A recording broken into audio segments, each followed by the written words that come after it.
everybody, welcome back to Communication Studies with Miss Mang. Today we are going to be talking about persuasive speaking. So here we go. All right, first off, what is persuasive speaking? Persuasive speaking is a public speech that you give where you are attempting to change the audience's attitudes, behaviors, or beliefs. A public speaker who's giving a persuasive speech wants the audience to think or feel differently after the speech than they did before the speech began. I'm going to give you some information on persuasive speaking as a whole. I'm also going to teach you how to engage in persuasive speaking and how to make yourself more persuasive as a speaker. So where might you have seen a persuasive speech in the wild, you might ask? Persuasion is actually everywhere around you. So here are some different types of persuasive speeches. First, political speeches. Especially this time of year, we're hearing a lot of different candidates giving speeches, and what are they trying to do? They are trying to motivate you to get out there and vote for them. Another type is speeches advocating for social change. Again, especially right now, people are giving speeches about rent control, about taking care of lots of people in a global pandemic. People are talking about how we need to have our employers really caring for their lower level employees and workers who are being forced to be confronted with this virus on an everyday basis. These speeches, all persuasive. Advertisements, you're encountered with advertisements on a everyday, maybe per hour basis. Every time you watch an advertisement, you are being persuaded or attempted to be persuaded on some sort of issue or to purchase a product or to sign up for a service. Another type of persuasive speech is motivational speeches. If you've ever heard a motivational speech, it is when people get up there and say, these are the 10 steps that you can take to change your life, or if you follow these things, then you're going to be happier in your existence and you're going to find your dream job. They're trying to convince you to do things to better your life. And finally, another example is sermons or religious messages. The way that a sermon or religious message becomes persuasive is when the pastor or minister asks you to convert to their religion.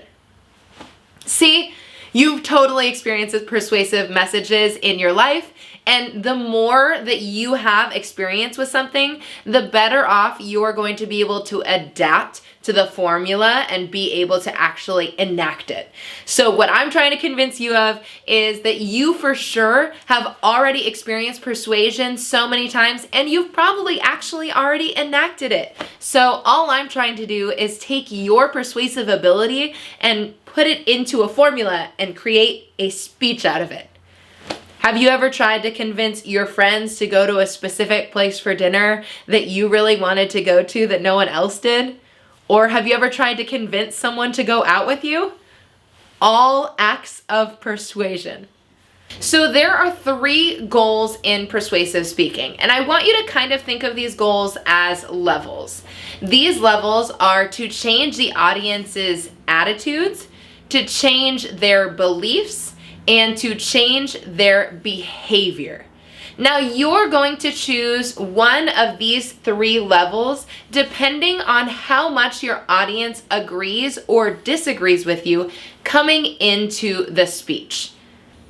The first is to change the audience's attitudes. And what this means is you just want the audience to go from maybe completely disagreeing with what you're saying to being a little bit more open-minded towards the ideas you are providing. You're not asking them to make a firm decision for or against. You're not asking them to take action. You are just asking them to open up their mind to your ideas. So this particular level of persuasion, trying to change your audience's attitudes, is the lowest level of persuasion and the first one you begin with, particularly if you have an audience that completely disagrees with you.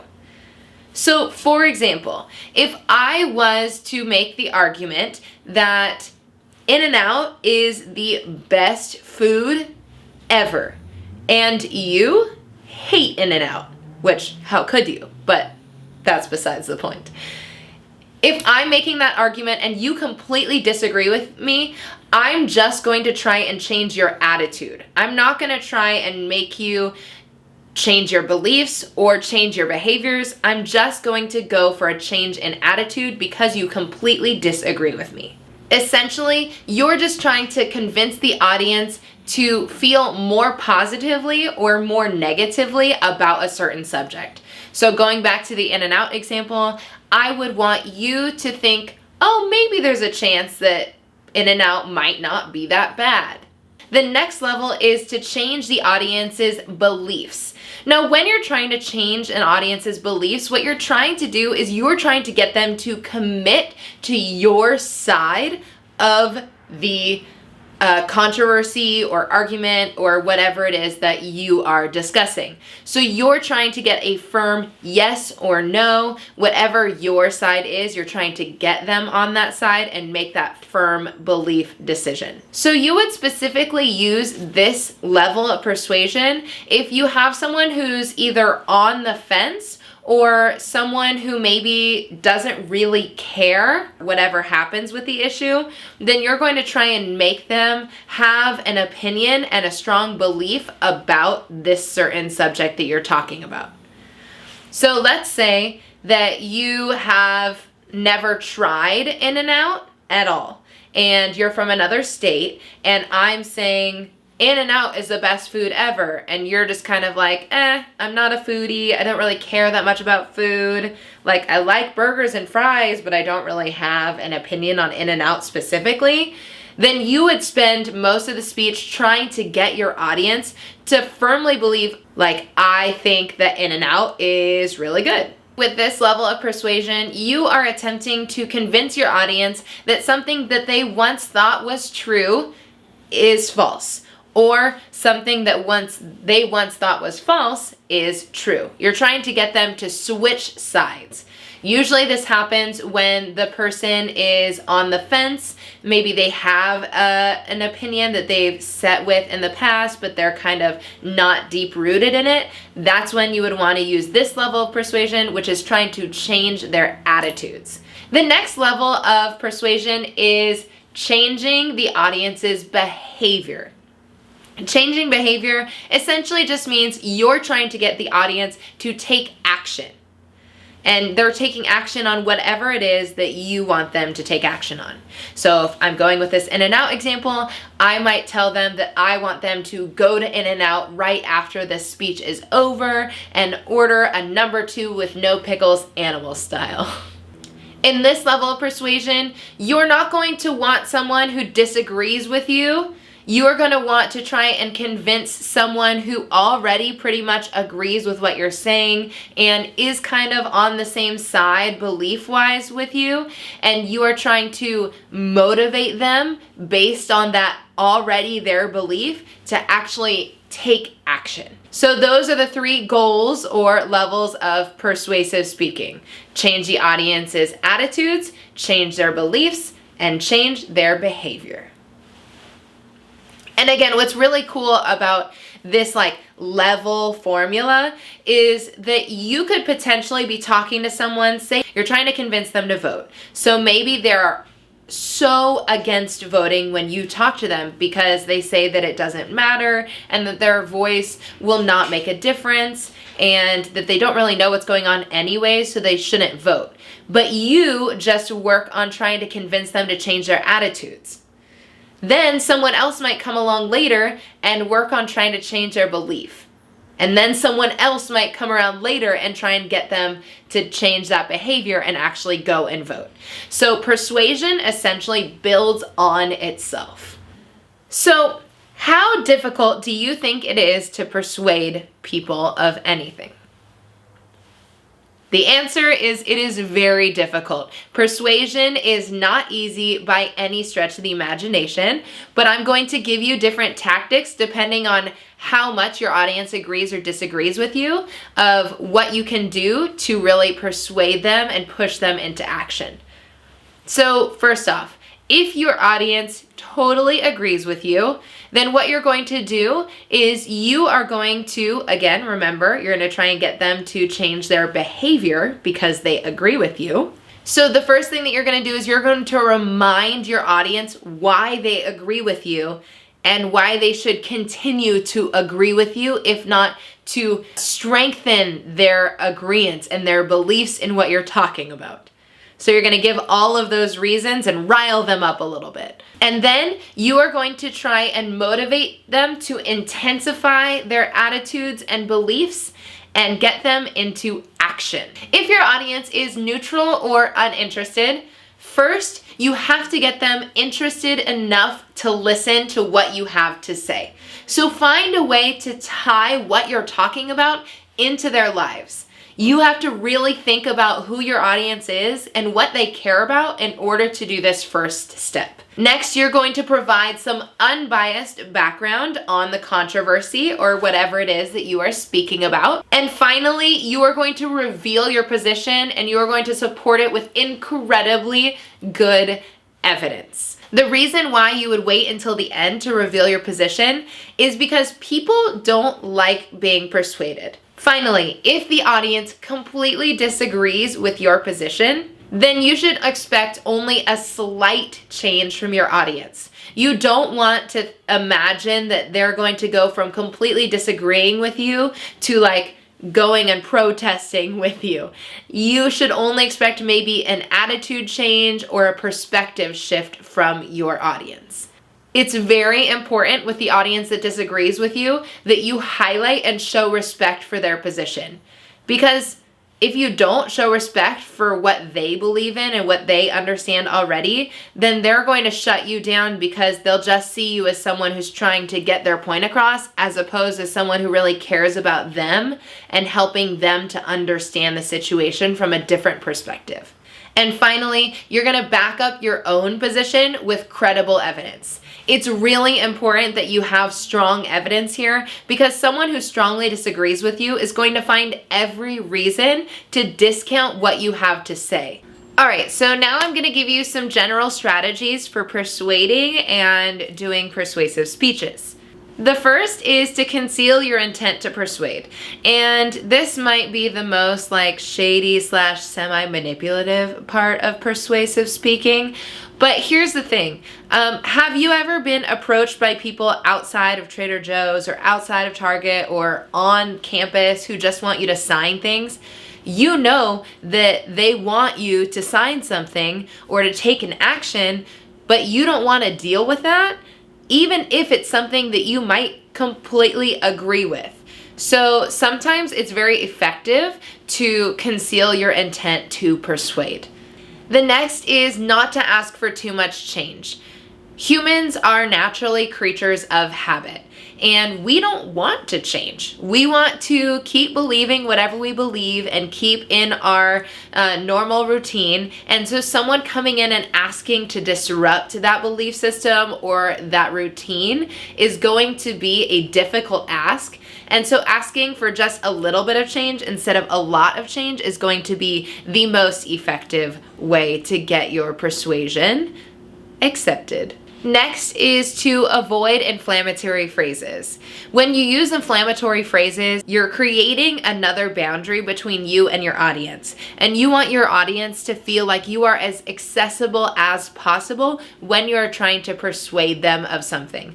When you use an inflammatory phrase, it easily will turn people off and they will just walk away or stop listening. And that's like the opposite of what you want. Next is to inoculate against counter-arguments. And what inoculating against counter-arguments means is you want to guess whatever it is that they have in their head that's going to go against what you're saying right now. And you want to provide refutation for whatever it is that you believe that they're going to come back at you with. So for example, if I was to say, hey everyone, we should go get Chinese food tonight. And you know that they're going to say, we just got Chinese food last night. Then you might say, I know what you're thinking. We just got Chinese food, but let me tell you, you wanted to try that other thing on the menu and you didn't get the opportunity to. You're inoculating against the argument that they're about to make. And when you inoculate against that argument, then they tend to not have anything to say in response. The next idea is to keep objections to a minimum. And what this means is you don't want someone to be constantly interjecting into your speech that you're making and objecting to what you're saying, because the more the other people object to what you're saying, the more power and control they have over the situation, instead of you having and retaining that power and being able to control the situation as you are speaking. Next, combine reason with emotion. So have you ever heard of pathos, logos, and ethos? Using your credibility, your logic, and your emotion all together is going to create the strongest, most persuasive argument. Many times there are people in the audience that will be persuaded by emotion, and then there are other people in the audience that would be more persuaded by logic. But if you just chose one or the other, then you're only going to cater to half the audience. But if you mix the two together, then you're going to hit everyone in the audience. And the more people that you are able to connect with and get to really be convinced by your message, the more effective of a persuasive speaker that you are. Finally, you should repeat your message. Anytime that you are using repetition or reiterating what you are saying, you are confirming to the audience that that is what they need to remember about what you're saying. So as humans, we remember a very small percentage of all the things that we hear. And so when we're listening to a speech, we choose what we're going to remember or not, but you have a way that you can kind of guide your audience to what you want them to remember about your speech, and that's by using repetition. So let's talk really fast about how to do the actual persuasive speech. So the persuasive structure that I'm going to teach you right now is called problem, cause, solution. And what's happening is these are your three main points that you're having within your speech. You know how in your informative speech you did an introduction and then you had three main points and then a conclusion, and I let you do whatever you chose for those three main points? Well, with persuasion, I'm picking for you. So you will do an introduction, a problem point, a causes point, and a solution point, and then you will do a conclusion. Now your introduction and conclusion are going to be the exact same as they were for the informative speech. The introduction is going to start off with a hook or attention grabber, then you're going to introduce your topic and provide a little bit of background. You are going to give a thesis or a statement that argues why this topic is really important. And then finally, you will giving a preview statement, which is today we are going to talk about the problems, causes, and solution of insert your topic here. Okay, so let's jump into the problems point. So what's happening in the problems point is you're explaining to your audience what is happening in this situation, like why is this so bad, who is it harming, and how is it harming them. Now, if I were you, I would choose to do 2 subpoints in your problem point, and it would be the 2 biggest problems that are happening within this big issue that you're talking about. So if you're talking about student loans, maybe your problems are that people are being kicked out of their houses because they can't pay back their student loans. And you would talk about people who are ending up paying like the same amount as they pay for rent just in student loans because of their college years. And you would maybe tell a story about someone who's experiencing detriment because of student loans. And you would give us statistics. You would detail out why student loans is such a big problem and why we should really care about it. Maybe you tell us how much student loan debt there is in the United States and how it impacts the economy. You're just going to try and make us care. That is your point in your problem point. Your main point 1, you're just trying to make us really have that like, oh, this sucks moment. Okay, now that you've done your problem section, the next thing that you're going to do is you are going to do your causes main point. Now the causes is just why are the problems happening? Like, if the problems were a big tree, then the causes are the roots of that tree. So what is causing or creating these problems and helping them to continue to exist? What is stoking the flame? And so with student loan debt, you might say high interest rates on student loans. And you might also say another cause is that school and college is too expensive. So the minimum wage is too low and the cost of college is too high. And so that creates this deficit in funds that needs to be accounted for, and student loans fulfills that account. And what you really should be doing is you should be lining up your issues. So as you are creating this speech, you're going to come up with two problems. So problem A, problem B.